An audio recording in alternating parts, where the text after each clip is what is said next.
लाख 55,600 रुपयांचा छापा टाकायला गेलेल्या राज्य उत्पादन शुल्क विभागाचे अधिकारी आणि कर्मचाऱ्यांवर झालेल्या हल्ल्यानंतर पुणे विभागाच्या भरारी पथकाने टाकलेल्या छाप्यात गोवा मेड मद्याच्या अवैध गोडाऊनवर टाकलेल्या छाप्यात पथकाने 11,55,600 रुपयांची दारू जप्त केली.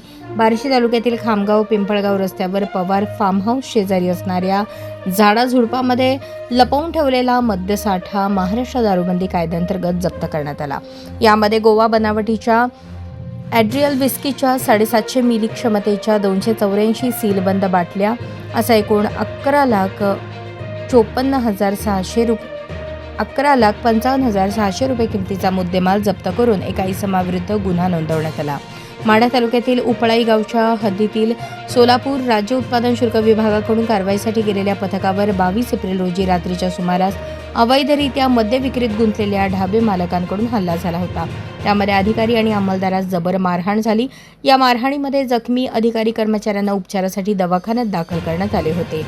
या हल्ल्यानंतर राज्य उत्पादन शुल्क पुणे विभागाच्या विभागीय उपायुक्त सागर धोमकर यांच्या आदेशानुसार सोलापूर आणि अहिल्यानगर जिल्ह्यातील अवैधरित्या मद्य साठवणूक आणि विक्री करणाऱ्या ढाब्यांची आणि इसमांची माहिती काढून त्यावर कठोर कारवाई आणि प्रतिबंधात्मक उपाययोजना करण्याच्या आदेशावरून ही कारवाई करून घटनास्थळी असणाऱ्या इसमाला अटक करण्यात आली. ही कारवाई विभागीय उपायुक्त सागर धोमकर यांच्या आदेशावरून निरीक्षक नरेंद्र थोरात यांच्या मार्गदर्शनाखाली दुय्यम निरीक्षक विराज माने, धीरज सस्ते, निदान निकम, सहाय्यक दुय्यम निरीक्षक अलीम शेख, जवान शशिकांत भट, राहुल तारळकर, प्रवीण पुसावळे, वाहन चालक झिंगळे यांनी पार पाडली. दुय्यम निरीक्षक निनाद निकम या गुन्ह्याचा अधिक तपास करत आहेत.